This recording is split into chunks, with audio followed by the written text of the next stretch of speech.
This 1879 portrait looked like a reunion until experts found something disturbing about the enslaved girl.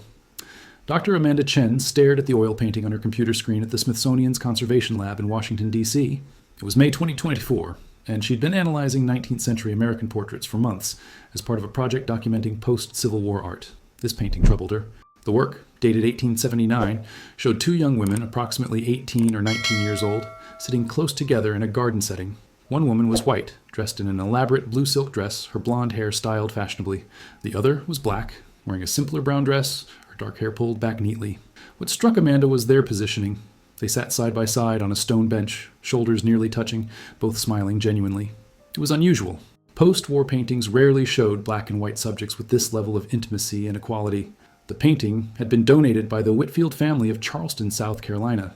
A brass plate read, "Margaret and Clara, 1879. The donation note explained, "This portrait was found in our grandmother's attic in 1956. Margaret Whitfield was our ancestor.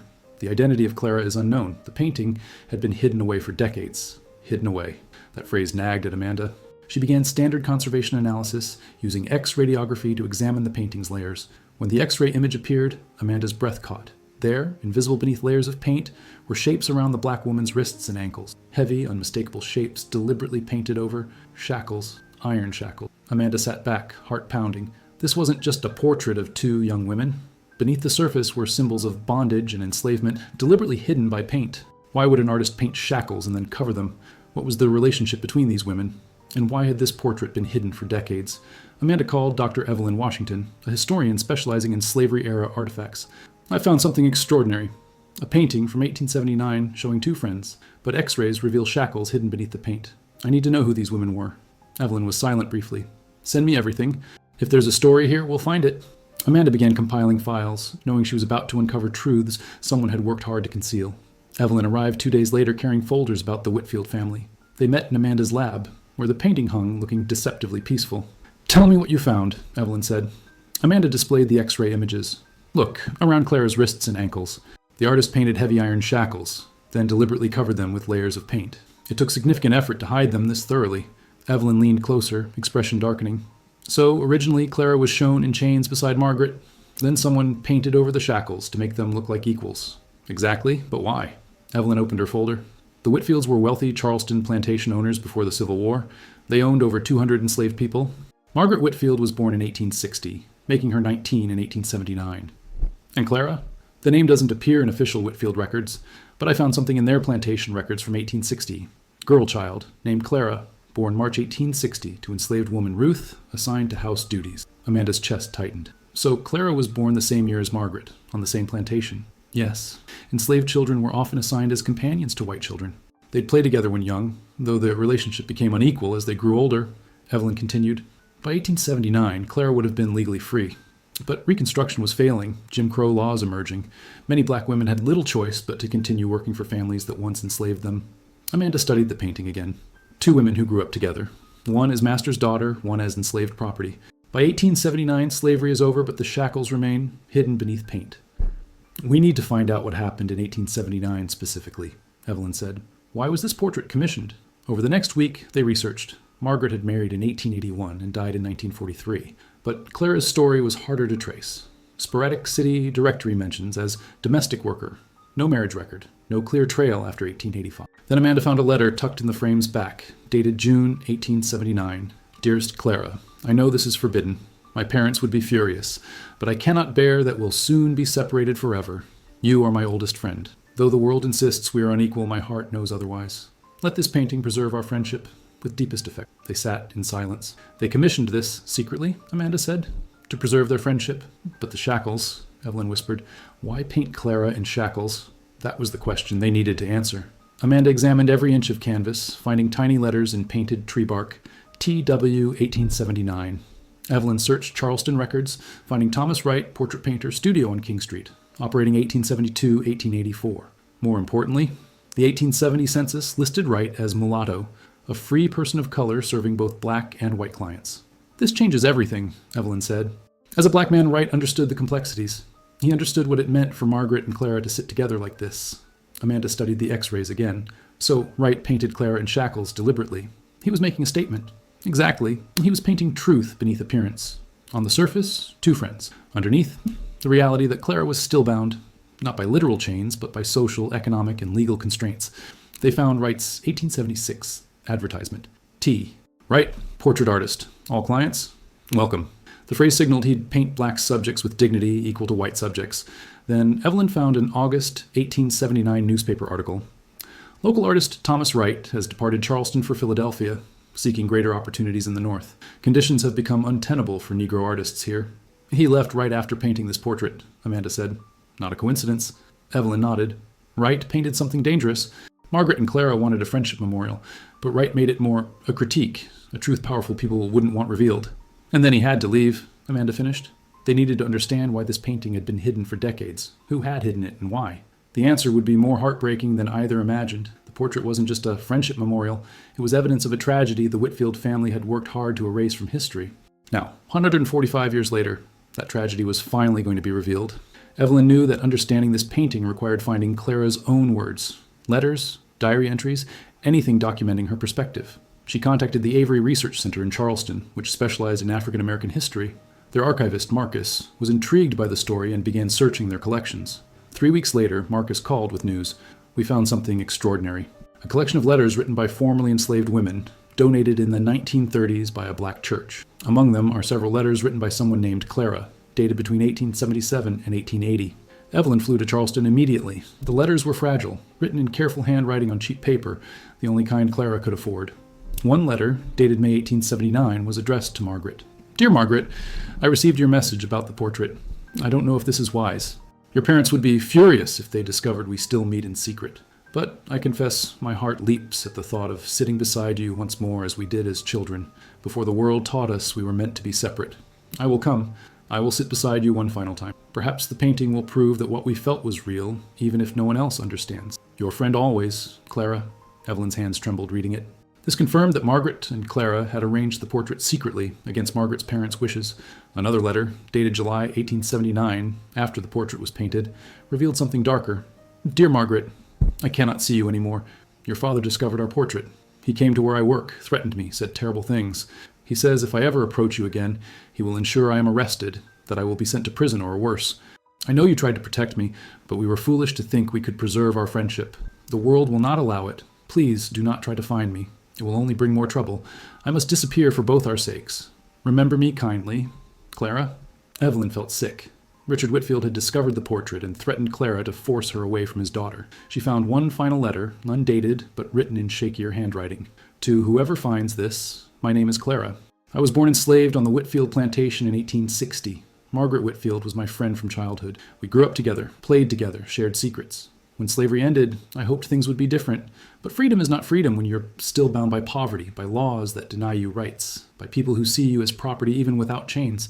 Margaret tried to be my friend still, tried to preserve our bond through a portrait, but her father destroyed that dream. I left Charleston because I had no choice. I write this so someone will know that I existed, that my friendship with Margaret was real, that I was more than what they tried to make me.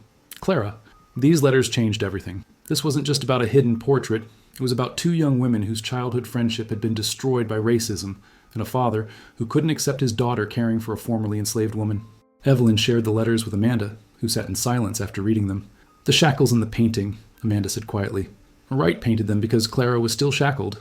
By poverty, by Jim Crow, by men like Richard Whitfield, who would threaten and intimidate to maintain racial hierarchy. And Margaret knew it, Evelyn added. That's why she hid the painting after her father discovered it. She couldn't show it publicly, but she couldn't destroy it either. It was all she had left of Clara. To understand what happened when Richard Whitfield discovered the portrait, Evelyn searched for his personal papers. The South Carolina Historical Society held the Whitfield family collection, including Richard's correspondence from the 1870s. She found a letter Richard wrote to his wife Catherine in July 1879. I have discovered something profoundly disturbing. Margaret commissioned a portrait, without our knowledge or permission, showing herself sitting beside that Negro girl Clara who used to work here. They are positioned as equals, as friends. The artist, some mulatto from King Street, has created an abomination that suggests our daughter sees herself as equal to former slaves. I have dealt with the situation. I located Clara and made clear that any further contact with Margaret will result in severe consequences. I have also ensured the artist has left Charleston. The portrait will be destroyed. But the portrait hadn't been destroyed. Why? Evelyn found the answer in Catherine Whitfield's diary from August 1879. Richard demands I destroy Margaret's portrait. He says it is disgraceful, that it shows improper affection between our daughter and a Negro, but I cannot do it. I watched Margaret and Clara grow up together. Before the war, before everything changed, they were like sisters. I know the world says it was wrong, that Margaret should never have cared for a slave child as she did, but they were children, innocent of the divisions we adults created. Margaret has been heartbroken since Richard drove Clara away. This portrait is all she has left. I cannot destroy it. I have hidden it in the attic instead. Perhaps, someday, when these bitter times have passed, it can be understood for what it truly is. A testament to a friendship that society would not allow. Catherine had saved the painting. Despite her husband's orders, despite the social pressure, she'd preserved this evidence of her daughter's love for Clara. Evelyn shared this discovery with Amanda. Catherine Whitfield was complicit in slavery, benefited from it her entire life. But even she couldn't bring herself to destroy this painting. What happened to Margaret after Clara left? Amanda asked. Evelyn had found that too. Margaret married in 1881 to a man her father chose. She had 3 children, lived conventionally. But I found something in her granddaughter's memoir, published in 1965. The granddaughter wrote, "Grandmother Margaret was a melancholy woman, often distant. She kept a locked drawer in her desk that no one was allowed to open. After she died, we found it contained letters from someone named Clara and a small portrait of them together. Mother ordered both burned, saying they were improper. I regret that we didn't preserve them. They seemed important to Grandmother." So Margaret kept Clara's letters her entire life, Amanda said softly. Locked away, hidden but treasured. And the small portrait they mentioned, that was probably a copy or a photograph of the larger painting. The family destroyed that, but they didn't know about the original hidden in the attic. The story was becoming clearer and more tragic. 2 friends torn apart by racism, one threatened into disappearance, the other forced into a conventional life while secretly mourning the loss. But what happened to Clara after she left Charleston? That was the question that still needed answering. Tracing Clara's movements after 1879 was challenging. She'd essentially disappeared from Charleston records, which was likely intentional. Richard Whitfield's threats had forced her to leave the city entirely. Evelyn contacted genealogists, specializing in African American family histories throughout the South. If Clara had moved to another city, she might have left traces, employment records, church registrations, census entries. After weeks of searching, they found a lead. Census records from Augusta, Georgia, in 1880 listed a Clara, Negro female, age 20, unmarried, works as laundress. It wasn't certain proof. Clara was a common name, but the age matched perfectly. And Augusta was close enough to Charleston that someone fleeing could reach it reasonably. Evelyn traveled to Augusta, searching through city directories and church records. At the Springfield Baptist Church archive, she found it. Clara, member since 1879, former resident of Charleston, South Carolina. The church records included a brief interview conducted in 1880 for their membership registry. When asked why she'd come to Augusta, Clara had answered, "I left Charleston to escape a situation that had become dangerous. I seek to build a new life here." Evelyn found more. Clara had worked as a laundress in Augusta for 6 years, living in a boarding house for unmarried black women. She had attended church regularly, participated in mutual aid societies, helping other formerly enslaved people. Then, in 1885, Clara's name appeared in marriage records. Clara married to Samuel, a carpenter, both of Augusta. Evelyn felt hope for the first time. Clara had found someone, built a life beyond the tragedy of losing Margaret. She traced them through census records. 1890, Clara and Samuel living in Augusta with 2 children. 1900, 4 children. Samuel working steadily as a carpenter. Clara taking in laundry to supplement income. But then Evelyn found Clara's obituary from 1903, published in the Augusta Chronicle. Clara, age 43, died of pneumonia, survived by husband Samuel and 4 children, known for her quiet dignity and kindness to all, services at Springfield Baptist Church. Clara had died at 43, relatively young even for that era. The obituary was brief, mentioning nothing of her childhood, nothing of Charleston, nothing of Margaret. But Evelyn found one more document. A letter from Samuel written to Springfield Baptist Church in 1904, donating his wife's few personal possessions to the church's historical collection. My wife Clara rarely spoke of her childhood in Charleston. She said those memories were too painful. But before she died, she told me about a friend from her youth, a white girl named Margaret who had been kind to her when kindness was rare. She said they had their portrait painted together, trying to preserve that friendship before the world tore them apart. She never saw Margaret again, but thought of her often. Clara carried that loss her entire life. I donate these letters she kept, hoping they might matter to someone someday. Those were the letters Evelyn had found in the Avery Research Center. Clara had kept them until her death, and Samuel had preserved them. Clara had built a life, married, had children, found some measure of peace, but she'd carried the loss of Margaret forever.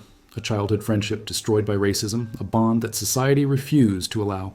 Evelyn returned to Washington with this information.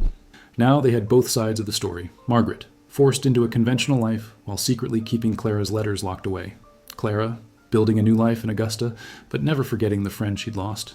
And between them, Hidden in an attic for decades, a portrait that captured one brief moment when they'd sat together as equals, trying to preserve something the world wouldn't allow them to keep. Amanda continued analyzing the painting with new understanding. Using infrared reflectography, she could see even more details beneath the surface layers. The shackles around Clara's wrists weren't just symbolic. They were painted with extraordinary detail, suggesting Wright had seen real shackles up close, understood their weight and mechanism. But there was something else, Amanda discovered. Faint lettering beneath the paint layers, hidden in the shadows of the painted garden. She enhanced the image, adjusting contrast until words emerged. Though the chains are hidden, they remain. 1879. Wright had written this message beneath the paint, knowing it would be invisible but permanently part of the painting's truth. Amanda also found that Wright had painted tears on Clara's face originally, tiny tears at the corners of her eyes, then painted over them to make her expression appear happy. The X-rays showed those hidden tears clearly. He painted the truth first, Amanda explained to Evelyn. Clara sitting beside Margaret, shackled and crying. Then he painted over it to create the version they could actually keep. Two friends smiling together, but the truth remained underneath, permanent. "It's brilliant and heartbreaking," Evelyn said. Wright gave them the painting they wanted while preserving the reality beneath it. They researched Thomas Wright further, finding he'd settled in Philadelphia and continued painting until his death in 1891. His obituary mentioned he'd been known for portraits capturing the dignity of Negro subjects and the complex realities of freedom after slavery. Wright had painted dozens of similar works, portraits of formerly enslaved people where X-ray analysis might reveal hidden truths beneath the surface. His paintings were acts of documentation and resistance, appearing acceptable on the surface while preserving harsh realities underneath. Amanda and Evelyn decided to present their findings at a joint conference of art historians and scholars of African American history. The revelation about the hidden shackles would challenge how people understood post-Civil War portraiture. But first, they needed to do something else: find Clara's descendants.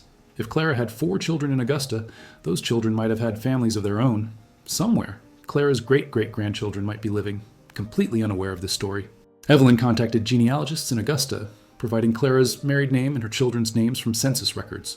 The search would take time, but if they could find Clara's family and tell them this story, it would make the discovery complete. Meanwhile, Amanda prepared the painting for exhibition. The Smithsonian wanted to display it with the X-ray images, showing the public how the shackles had been hidden beneath layers of paint, how Wright had documented a truth while appearing to create a conventional portrait. 3 months later, Evelyn received a call from a genealogist in Augusta. "We found them. Clara's great-great-granddaughter is named Michelle. She lives in Atlanta, teaches history at a high school. I told her about your research. She wants to meet you." Evelyn and Amanda flew to Atlanta the following week, bringing photographs of the painting and all the documents they discovered. Michelle was a woman in her 40s with Clara's same gentle eyes visible in the portrait. When they showed her the painting, she stared for a long time in silence. "That's my great-great-grandmother," she whispered. "I've heard stories that she'd been enslaved as a child in Charleston, that she'd left suddenly and never talked much about her past. But we never knew why." They showed her the letters, the documents, the X-rays revealing the hidden shackles. Michelle cried reading Clara's words, learning about the friendship with Margaret, understanding why her ancestor had carried such sadness. "She lost her friend," Michelle said. "A childhood friend ripped away because of racism, and she carried that loss for 43 years until she died." "Yes," Evelyn confirmed, "but she also survived, built a life, had a family." "You exist because Clara was strong enough to start over in Augusta," Michelle nodded slowly. "What happened to Margaret's family? Are there descendants?" "Yes," Amanda said. "The Whitfield family still exists in Charleston. We haven't contacted them yet. We wanted to speak with you first." "I want to meet them," Michelle said firmly.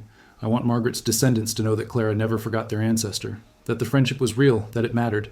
Evelyn contacted the Whitfield family, explaining what they'd discovered about the portrait. After initial hesitation, Margaret's great-great-grandson David agreed to meet. They arranged a meeting at the Smithsonian, where the painting was being prepared for exhibition. David Whitfield arrived looking uncomfortable, a tall man in his 50s with blonde hair like Margaret in the portrait.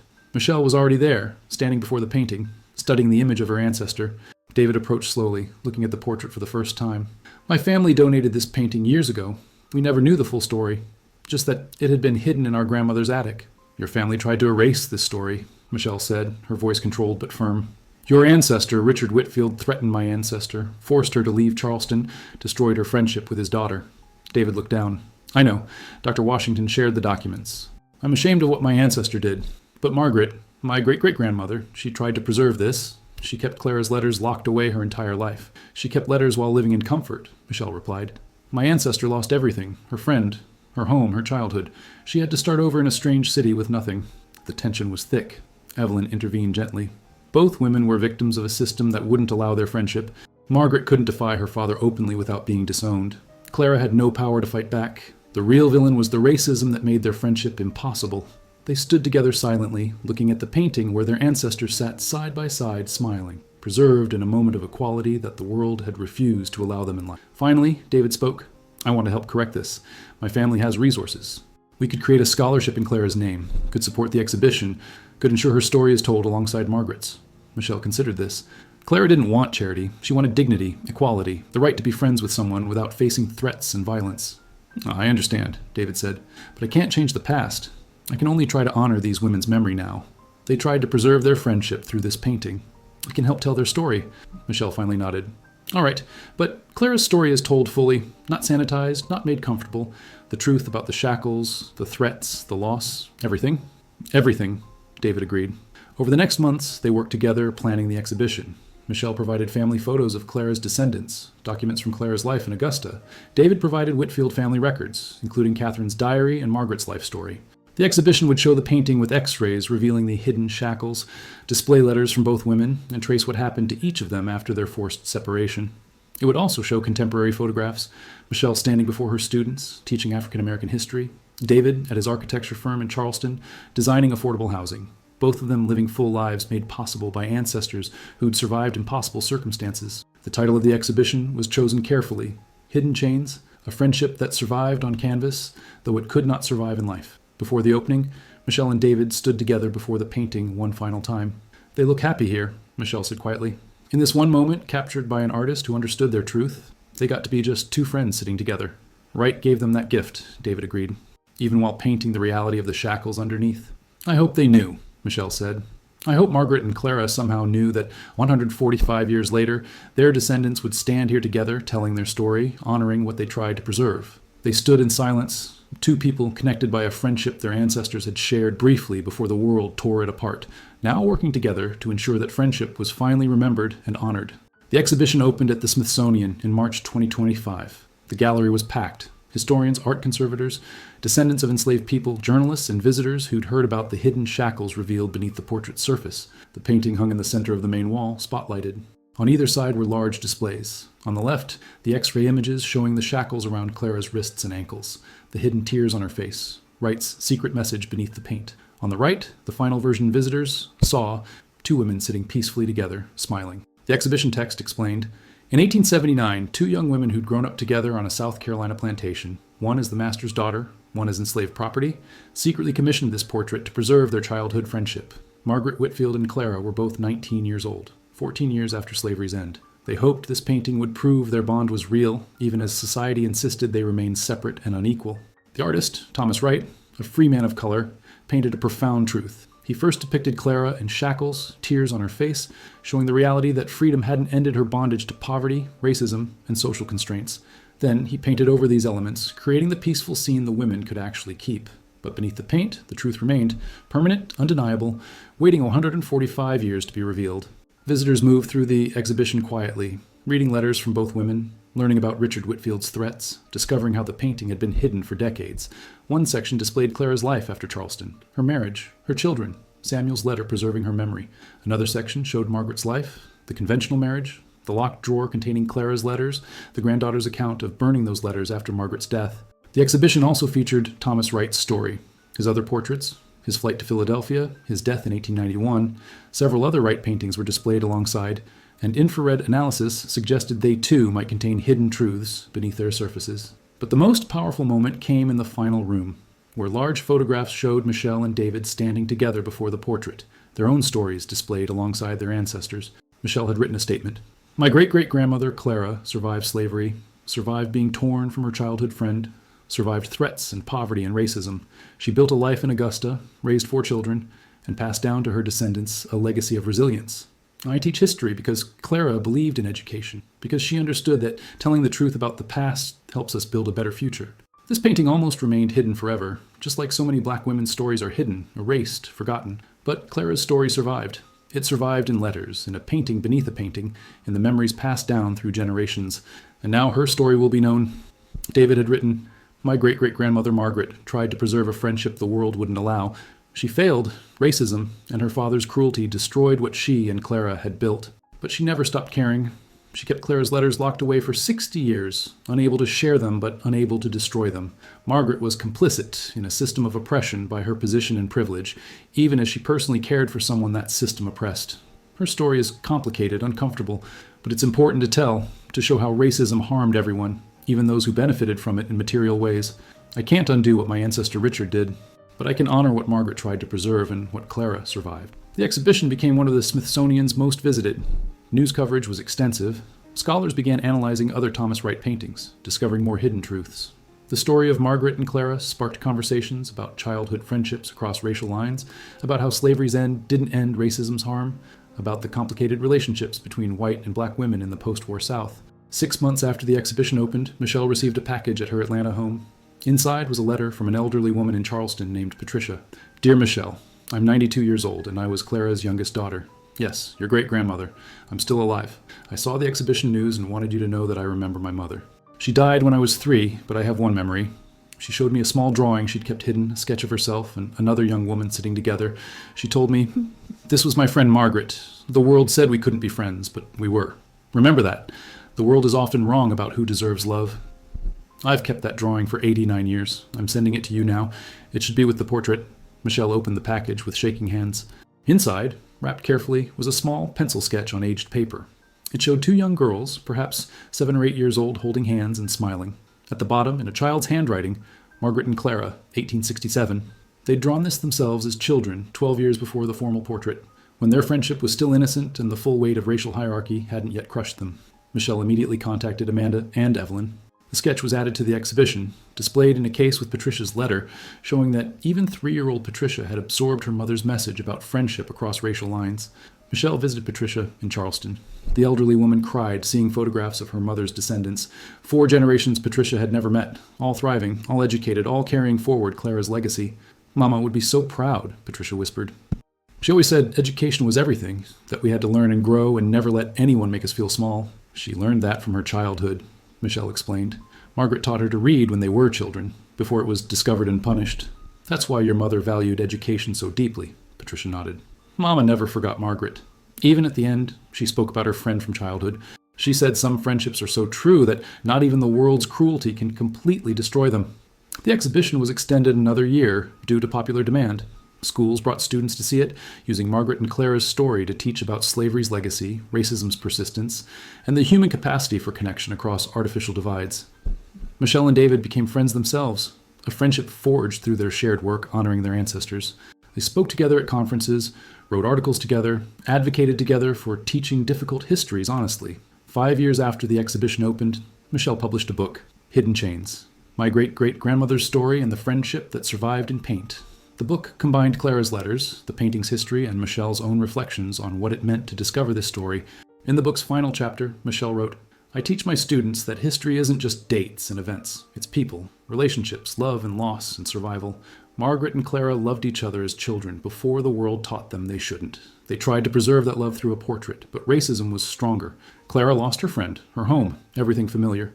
But she didn't let that loss destroy her. She built a new life, raised children, passed down stories and values that reached me 5 generations later. The shackles Thomas Wright painted weren't just historical. They represented chains that still exist in different forms. But Clara's resilience, her refusal to be defined only by what was done to her, that resilience also survives. It survives in me, in my students, in everyone who learns her story and refuses to let histories like hers be forgotten. The portrait remained at the Smithsonian, the X-rays permanently displayed beside it.